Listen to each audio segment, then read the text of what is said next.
Good evening.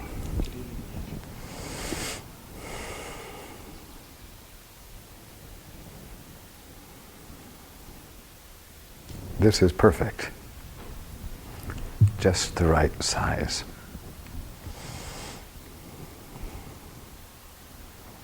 And it's no accident that you are the ones who are here.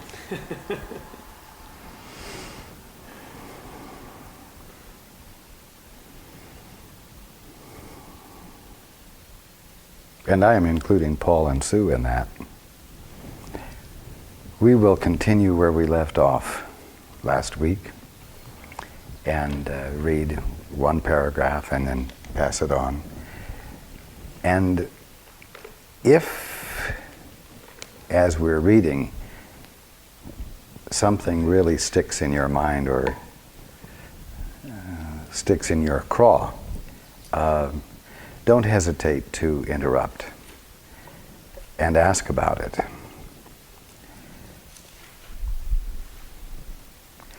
So we will start with section 2 of chapter 31 called Walking with Christ.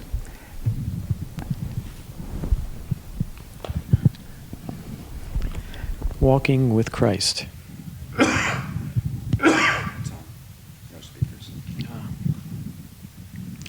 An ancient lesson is not overcome by the opposing of the new and old.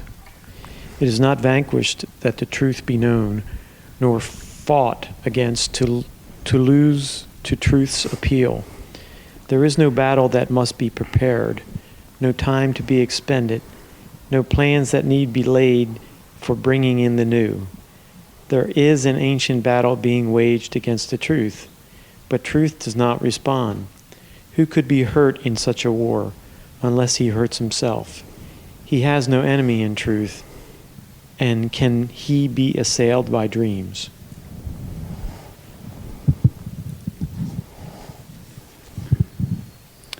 Let us review again what seems to stand between you and the truth of what you are, for there are steps in its relinquishment. The first is a decision that you make, but afterwards the truth is given you. You would establish truth, and by your wish you set two choices to be made each time you think you must decide on anything. Neither is true, nor are they different. Yet must we see them both before you can look past them to the one alternative that is a different choice. But not in dreams you made, that this might be obscured to you. Before we continue, let us review again what seems to stand between you and the truth of what you are, for there are steps in its relinquishment. The first is a decision that you make, but afterwards the truth is given you. You would establish truth.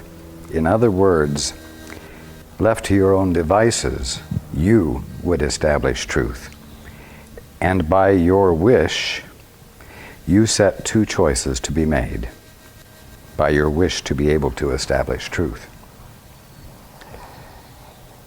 And by your wish, you set two choices to be made. Each time you think, key word, think, each time you think, you must decide on anything. Neither is true. In other words, whenever you think you must decide on anything, you set two choices, and neither one of them is going to be true, nor are they different.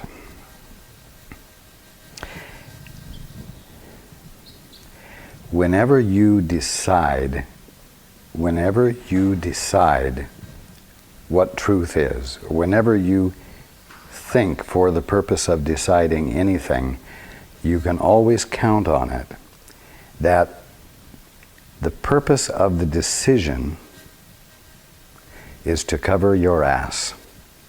In other words, the purpose of your decision is to make yourself safe, is a defense, in other words. So, you would establish truth, and by your wish you set two choices to be made. Each time you think you must decide on anything, Neither is true, nor are they different. They're not different because they have the same goal, and that is defense. Yet must we see them both before you can look past them to the one alternative that is a different choice. But not in dreams you made, that this might be obscured to you. Okay? We'll let you go next. Did she show you where? She just went like that. What you would choose between. What you would choose between is not a choice that gives, but the illusion it is free, for it will have one outcome either way. Thus, it is really not a choice at all. The leader and the follower emerge as separate roles, each seeming to possess advantages you would not want to lose. So in their fusion, there appears to be the hope of satisfaction and of peace. You see yourself divided into both these roles, forever split between the two. And every friend or enemy becomes a means to help you save yourself from this.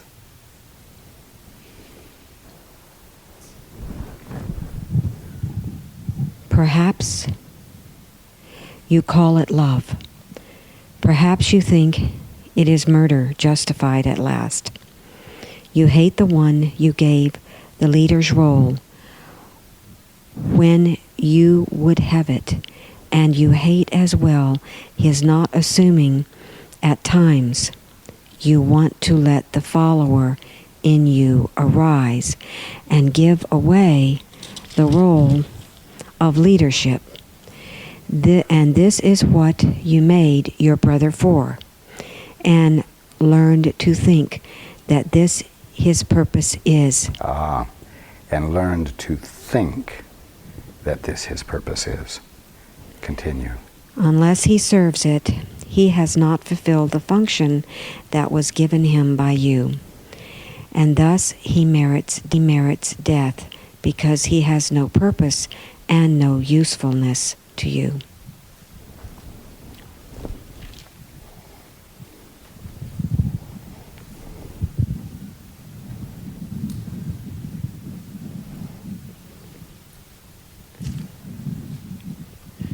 And what of him?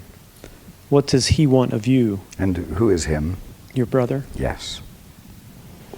What could he want but what you want of him? Herein is life as easily as death. For what you choose as well for him. Two calls you make to him, as he to you. Between these two is choice, because from them there is a different outcome. If he be the leader or the follower, to you it does not matter, for you have chosen death. But if he calls for death or calls for life, for hate or for forgiveness, and for help, it is not the same in outcome. Here the one, and you are separate from him and are lost. Here the other, and you join with him, and in your answer is salvation found. The voice you hear in him is but your own. What does he ask for? And listen well, for he is asking what will come to you, because you see an image of yourself and hear your voice requesting what you want. Before you answer, pause to think of this. Go ahead and pass it on. Before you answer, pause to think of this. The answer that I give my brother is what I am asking for, and what I learn of him is what I learn about myself. Then let us wait an instant and be still, forgetting everything we thought we heard, remembering how much we do not know. This brother neither leads nor follows us, but walks beside us on the self-same road. He is like us, as near or far away from what we want as we will let him be. We make no gains he does not make with us, and we fall back if he does not advance.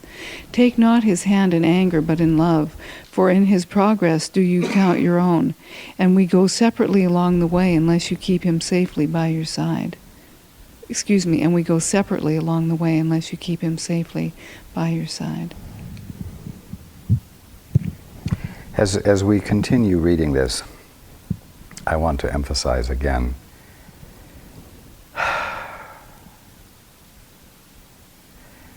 the impossibility of being alone, the impossibility of independence,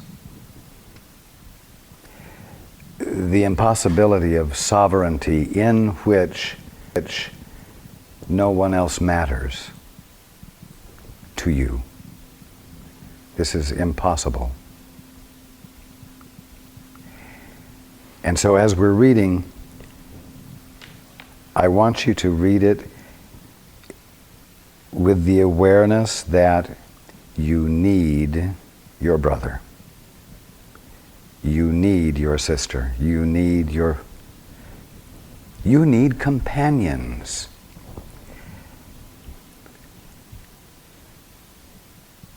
You need companions because you have adopted an unnatural attitude that says that somehow you can be happy and you can be whole all by yourself. This is a lie. You can't. And you also can't adopt an attitude of inclusion or an attitude of embrace. It will be meaningless if you don't feel the need. It's very easy to behave in a friendly way. It's very easy to go to a social gathering and find ways to fit in and appear to be gregarious and friendly and inclusive, and yet not have touched anyone at all and not have let yourself be touched at all. It's possible to go and be lonely before you got there, and be lonely while you were there, and be lonely after you left. No one is going to get past the flawed experience of reality until they're willing to feel their neediness. They're needing their fellow man.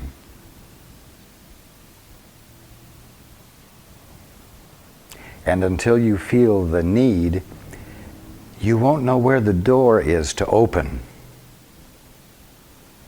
to let your fellow man in. You won't know where your door is if you're not feeling the need.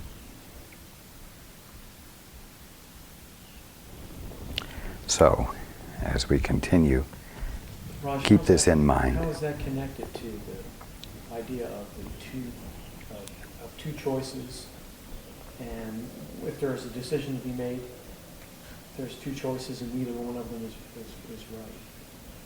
How is that related to? I can see where we give our brother we look at our brother two ways, either as someone to be defended against or someone who deserves our forgiveness, and that forgiveness is actually us forgiving ourselves.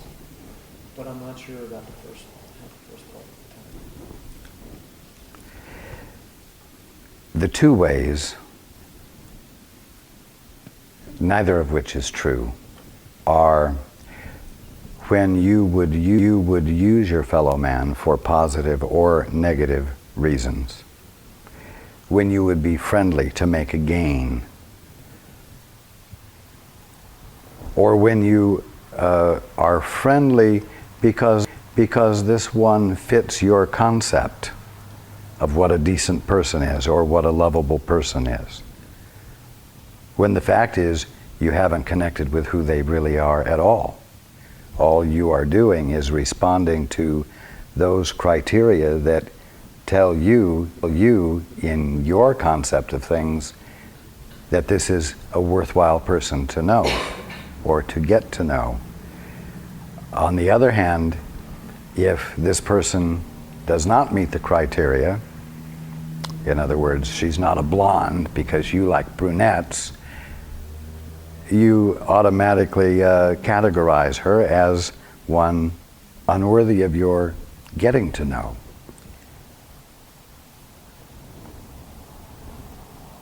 When you are using others to fulfill your purposes, for positive or negative reasons, you are making the same choice, which is not to connect at all with her or with him, but to stay safely secluded in your sieve through which you determine who is worthy or unworthy of your love or attention. Do you understand now? Yes. Okay. Let us continue.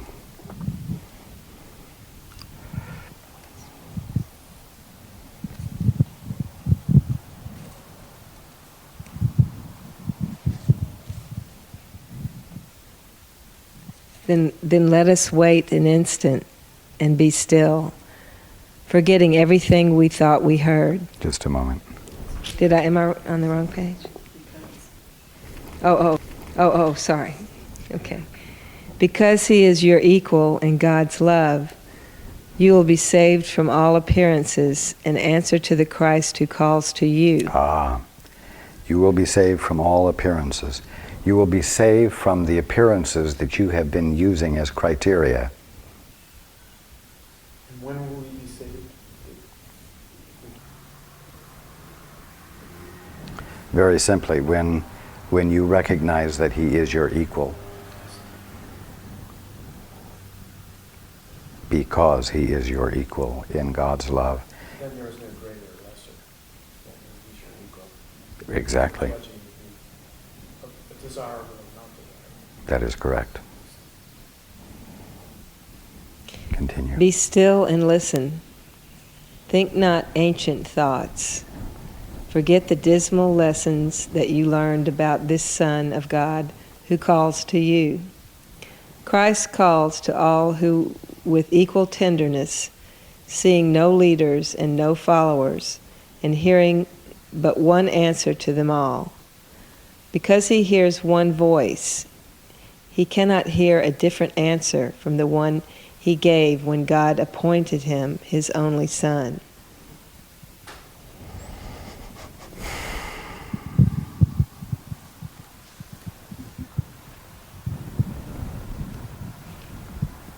So, this brother who is your equal is not just your equal, let us say, on the way home. He is not just your equal as a fellow human being, but he is equal as the Christ, which tells you that you, right here, right now, are the Christ.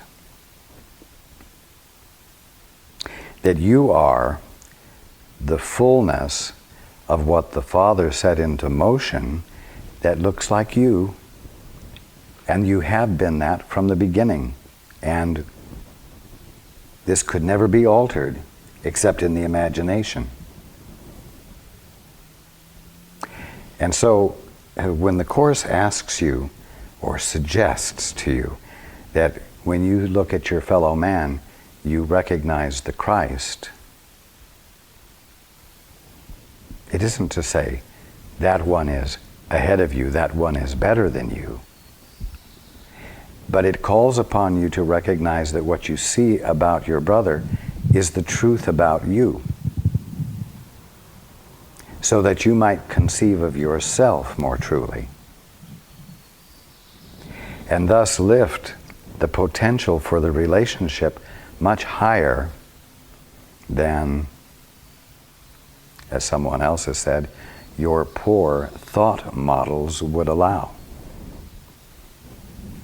Continue. Be very still an instant. Come without all thought of what you ever learned before. And put aside all images you made. The old will fall away before the new, without your opposition or intent. Read that sentence again. The old will fall away before the new, without your opposition or intent. Interesting. Without any willfulness expressed on your part, positively or negatively. The old will fall away before the new without your opposition or intent. Continue. There will be no attack upon the things you thought were precious and in need of care. There will be no assault upon your wish to hear a call that never has been made. What might that be? A call that never has been made that you might hear. You're asking me? I am. Well, And you are free to say, I do not know. well, I'll give it my best. I believe it means, first of all, first of all, it's my wish to see whatever I'm seeing. And so if I hear a call that never has been made, that would be my wish to see something that would give me the justification for defense or attack. Is that correct? Indeed. A call that has never been made might be when it appears that someone has thought poorly of you or become unjustifiably angry with you.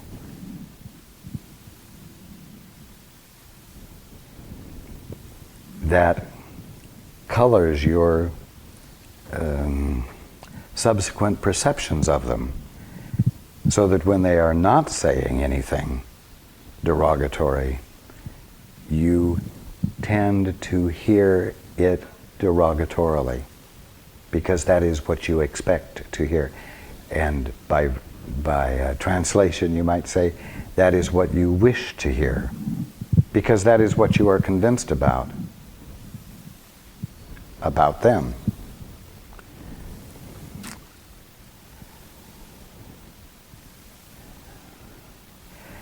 But as the healing of relationships occur, the process brings no assault upon your wish to hear a call that never has been made. It won't argue with you. It won't try to coerce you.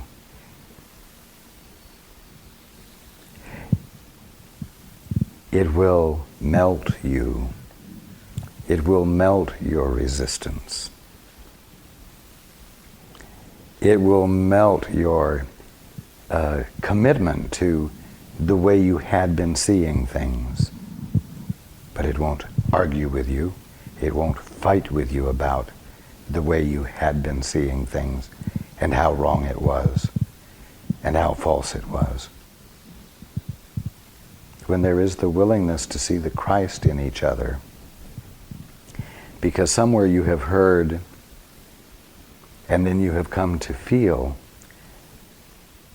that the essential being of your fellow man is the very presence of God and therefore the Christ, that opens the door for spontaneous dissolving of the wishes you had to see them differently.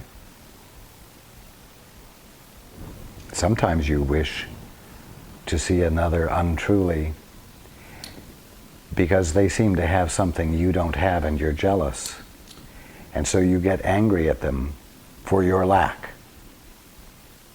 And you hold them in that vision. It is your wish to see them as terrible, because you think you can't have what they have. And the problem isn't with what they have, but with your belief that you are not the Christ, that you are not as worthy as they are,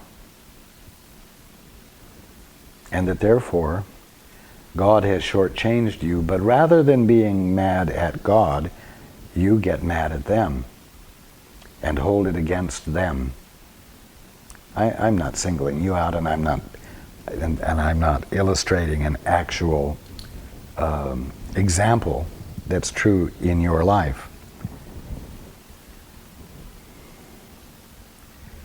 But the key here is that as the willingness to recognize the Christ in your fellow man occurs, the means by which you held a distance between them, between yourself and them, melts spontaneously without coercion being applied. And you know what? That always feels like being loved. When your thought is transformed without coercion and without making you feel stupid, when it happens for no good reason, and you have come into a new point of view that blesses you and blesses them, you always feel loved. You will always feel honored. You might say honored by the process. And that tells you something of the nature of God, and it tells you something of the nature of awakening. At every point you will find that it confirms your dignity, confirms your value,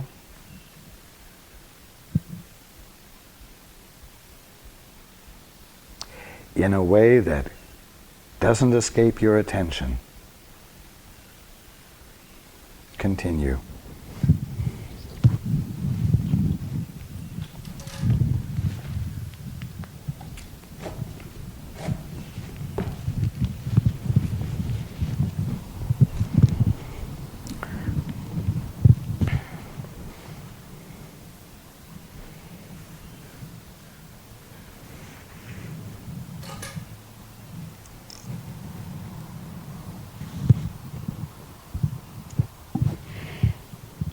Nothing will hurt you in this holy place, to which you come to listen silently and learn the truth of what you really want.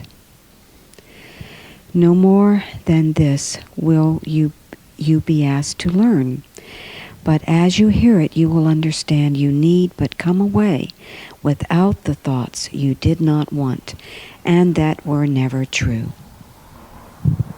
Indeed.